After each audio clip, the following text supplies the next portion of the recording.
Welcome to Think Big with Dan and Qasim. Join hosts Dan Melnick and Qasim Masood as they explore big ideas, limitless possibilities, and engage with visionaries, entrepreneurs, and thought leaders who dare to dream big, get inspired, motivated, and find practical tips for personal growth. Think big, dream bigger, and ignite your potential. All right, welcome to Think Big with Dan and Qasim, and our guest today is TJ. So TJ, if you want to go ahead and introduce yourself, tell us where you live and what you do for a living. So my real name is Pharrell Johnson, but everyone calls me TJ for short because it's easy to remember. Minus some people, they actually still forget TJ. But I live in Dallas, which is actually where I'm from, so I'm a native. And I am owner and operator of Sweet Nothings and Pastries, a local bakery here in Dallas. Awesome. So how did you get the idea to start this bakery? So kind of started on like a bad streak of luck with college. The idea formulated definitely in high school that I was like, okay, I definitely know I want to be a chef. Then baking started to catch my interest a little bit more. And so that kind of shifted me towards the pastry bakery side. But I got to college right after high school, got suspended the first year. Didn't go back for like another 2 or 3 years and went back for another year and a half and realized that you don't get a degree in baking. You just get a certificate that says you know what you're doing in the kitchen bakery wise. And I was like, well, no, I want a degree. And I was like, well, if I don't get a degree, I'm not going to do this. So I dropped out. And I was like, okay, I've always wanted to own my bakery. I don't know where to start. So I'm just going to start at home. And I looked up the laws and things of that nature, and it turns out you could do a home-based business in Texas. So it started there while I was also working full-time in the industry as well. So, front of house, back of house, host, server, busboy, management, so, all that. So that's where it started. And now it's grown into a lot more than I expected.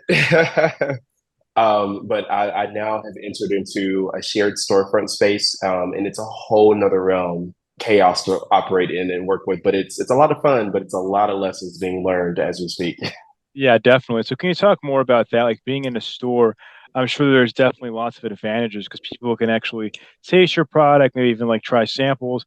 It's different than selling online. So can you talk more about how that's helped your business? Yeah, absolutely.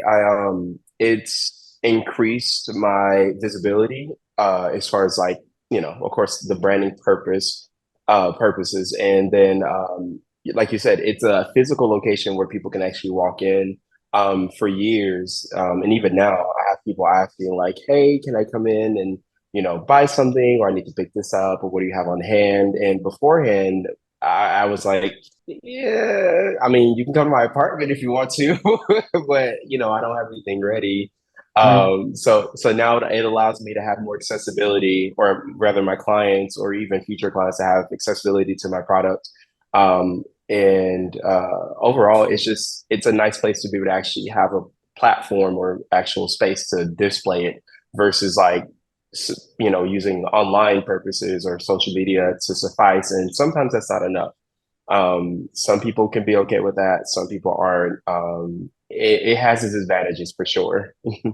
Awesome. So can you talk more about like what makes your products unique, like or better than your competition? Like what's so great about your bakery as opposed to like anyone else's? Well, I'm a humble baker, so I won't say it out loud that I'm better than anyone.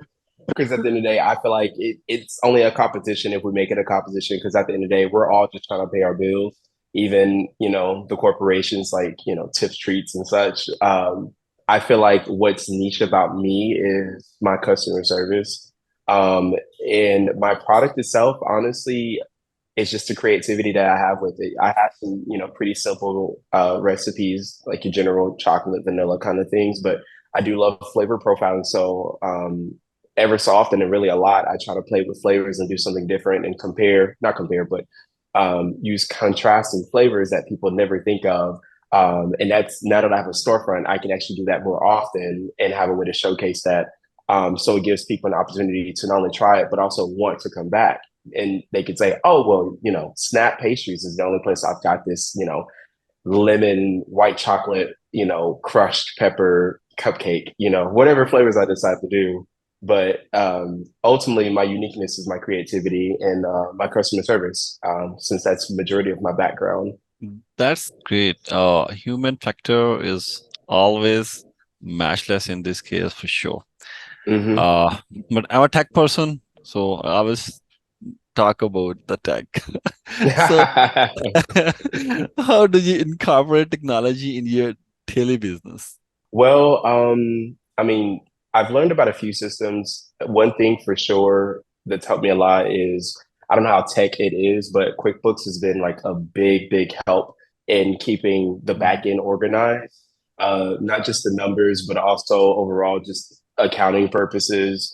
That helps a lot for sure. And then, I mean, I don't know if mixers or any sort of machinery counts as tech. In my mind, it does, but I don't But are know if you? that's But in terms of like your website, are you also using like Shopify, for example?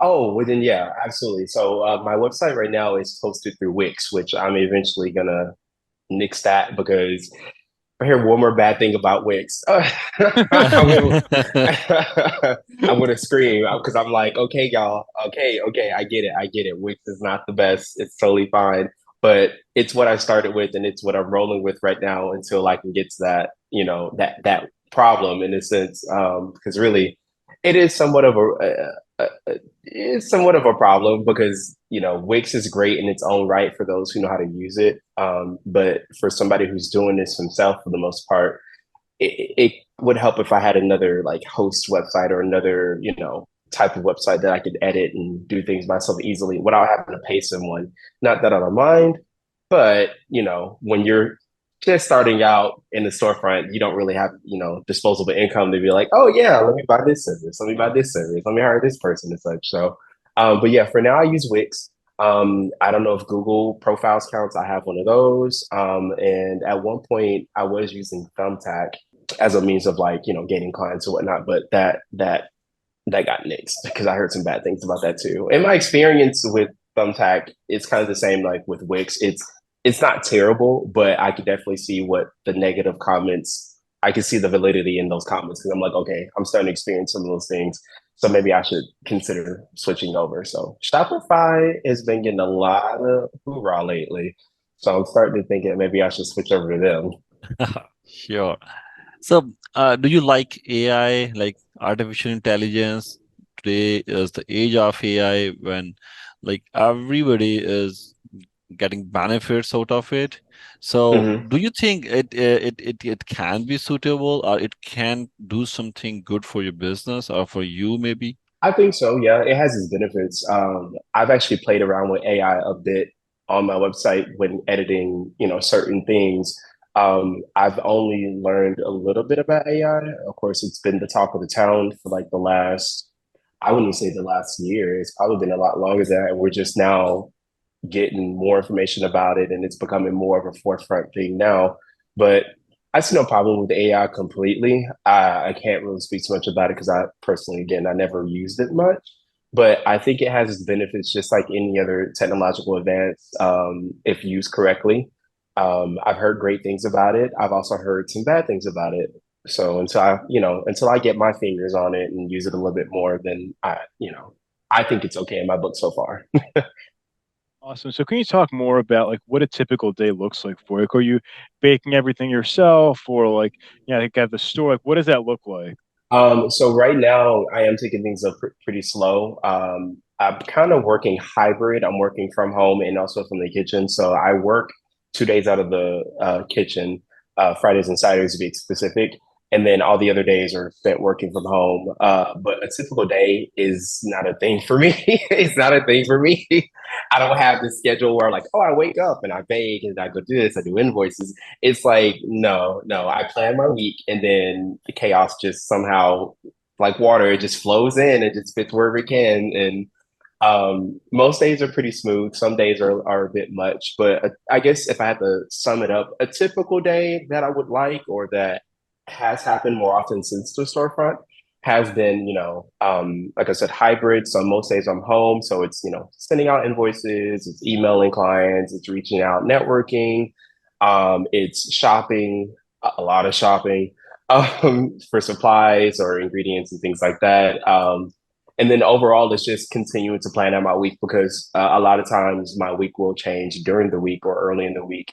Either clients have to reschedule, they'll cancel, or I'll have to do a last minute event. I get a lot of last minute clients asking for orders. So that's a big one. So typically it's just waking up and going with the flow, how the day goes. I have my basis of how I start. I know what I have to do for the day, but then, weaving and flowing with how the day goes itself. So That makes sense. So is most of your business B2B or B2C? Like, where do you see things growing? Because you mentioned that you're baking stuff for events. Is it like, lots of corporate business or also just more selling directly to your customers? it's a bit of both. Personally, I'm okay with that because that's a good way to keep your revenue flowing in different directions. Cash flow is one of those things that I'm really trying to work on right now. And the last few years, it's been pretty terrible. I'm not even gonna lie to you to be completely transparent, but like I said, I've learned a lot over the years, especially now that I have the storefront. And what I would like to see is to continue in a better direction as to what I'm doing now. So directly to clients for sure would be great because I definitely love the custom cakes aspect. I love the custom work.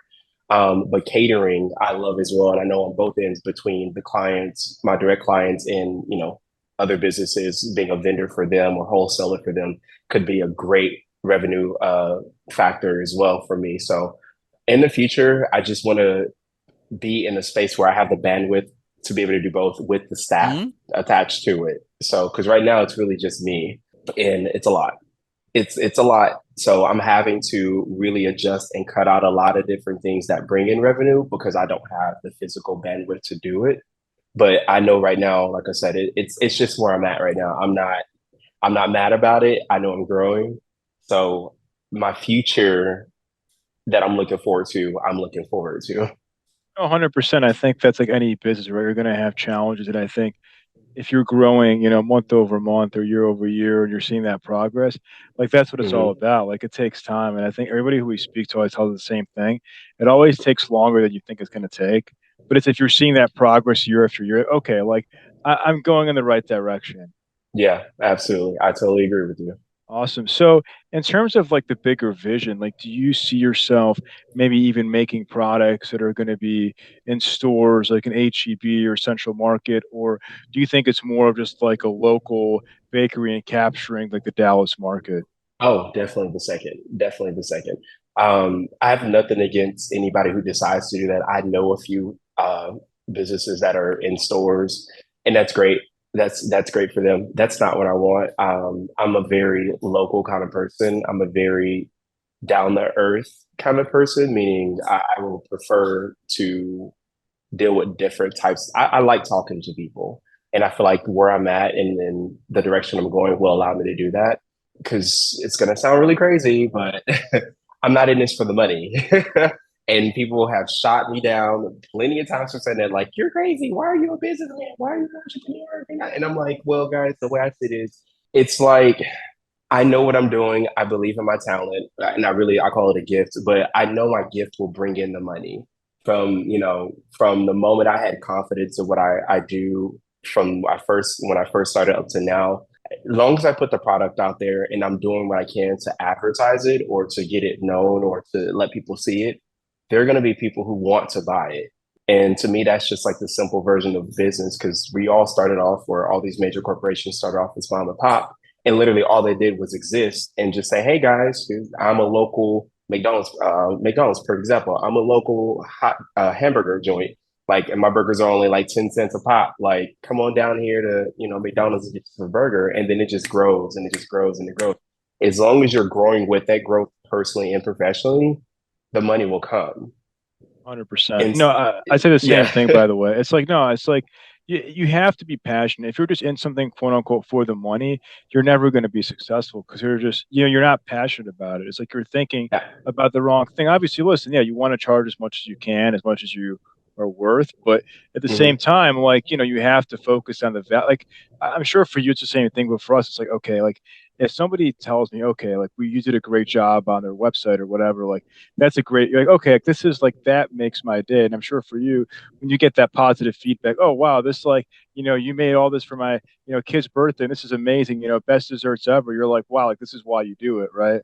Yeah, absolutely, absolutely. And to piggyback on what you said, passion is a big thing, for sure, because like you said, the money will come, but if the passion isn't there, it's not even necessarily about the money. It's if the passion is there, you'll never be happy. You have to you have to be willing to the passion allows you to make the sacrifices and still be content at where you are and where you're going. And also be content on where you were and how you got to where you are now. There's a lot of humbleness required in being an entrepreneur because you will miss the mark. As long as you're a human being, in my opinion, we weren't born perfect. We'll never grow into perfection. So no matter what we do, our gifts we use, our talents, our networking skills, our money making skills, how much money we have, all these different factors.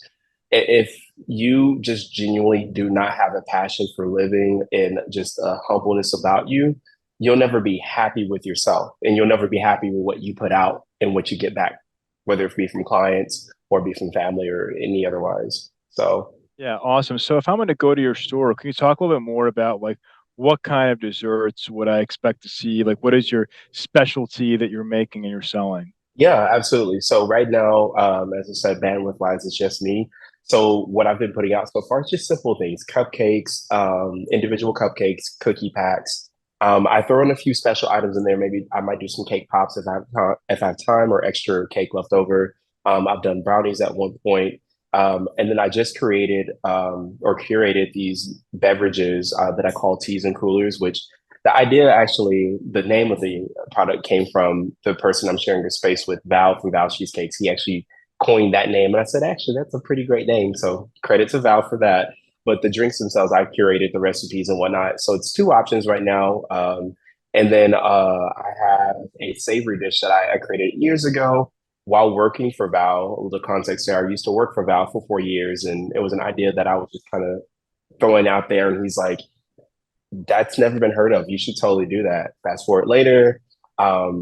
Here it is. It's called the cornbread bowl. And it's a savory item that I offer that involves one of my baked items, which is cornbread, a honey butter cornbread that I make. And then it has mashed potatoes, sauteed veggies, fried chicken bites, and then the secret sauce that I created. I have like so many variations of that, as far as like different flavors and cuisines and such. But ultimately, when you walk in, you can definitely expect like cupcakes, the teas and coolers, the cookies, and ever so often some special products or special flavors, and then also the cornbread bowl on Saturdays. Awesome. So, what would you say is the one biggest piece of advice that you wish you knew before you started this company? Oh, don't do that. Come on, Dan. There's so many pieces of advice. I'm like this and this and this. Ooh, it's probably the one that I'm still kind of struggling with now. It's trust the process from start to finish and in the middle, mainly in the middle, because that's where it hurts the most. Start and finish is great because it's like you're nowhere and now you're somewhere, but in the middle, it's like you don't know where you're going. You're like, I'm following the plan that I made for myself. I'm making changes and those changes hurt, but I don't know how this is going to come out. You don't know what the end looks like. You really only know what the beginning looks like, and you can't go back. So you can't. Well, you can start over, but you still end up at a new beginning because now you have. It sounds really odd, but now you've been from the middle to the beginning with a different beginning because you have more information now. So trust the process. That's all I can say is trust the process through the whole process, even when it hurts, even when you want to give up, even when you're tired and you feel like what it is that you're doing is not for you. It's okay to reevaluate. Just trust the process. That makes sense. So, in terms of getting the word out, obviously the storefront helps, but do you spend a lot of efforts and time on marketing on social media, or what does that look like? Yeah, absolutely. Right now, my biggest push is through social media since that's kind of where the world is going right now. I've also have, like I said, the Google business profile that helps a lot. So I try to keep that updated as much as possible. Um, I'm also on a delivery service, Grubhub. I think that helps a bit because they're very big into marketing, which is great. I love that marketing is like their first thing and then they push you. They push your product in a sense. And then they market themselves as a delivery service. So it's almost like a 2-for-1 special. It's like, great, I have a company that's really pushing for my product and my company, but also they have a delivery service attached to them as well. I consider getting on Yelp, but I feel like Yelp is dying out, honestly. Yeah. It's still, everybody still mentions it, but it's kind of like Yellow Pages and White Pages. They just sit in the background on the back burner. And I think, of course, also collaborating with other small businesses like Val, although we share a space, we still collaborate. And then I've collaborated with other businesses as well. I think that helps with promotion as well, because then it's not only you promoting yourself, but you're also promoting someone else, and then they're promoting you and themselves as well. So collaborations definitely is a big one. I've considered doing a commercial, but I don't think I'm there yet. Makes sense. So if we're going to have this conversation again in 1 year from now, where do you expect things to go for your business? I expect to have more free time, to be honest with you. But more importantly, I expect my name to be a little bit bigger than what it is locally. It's essentially my product in a few other locations, because I definitely want to get into that marketing of being able to, be a wholesaler for either other businesses, or being a vendor for other major corporations, like hotels and such. I expect to really bring in more cash flow. So I expect to be a little bit bigger than where I am right now and a little bit more successful. And also, honestly, to have at least 1 or 2 staff members. That's awesome.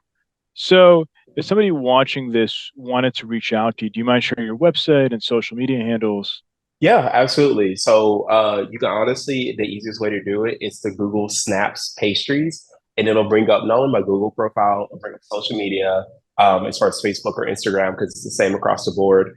And it'll also bring up the website as well. But as long as you put in Snaps Pastries, it'll bring up the website, all my social media is in my Google profile. So there's no way you shouldn't be able to find me. So at Snaps Pastries, SNAPSPASTRIES.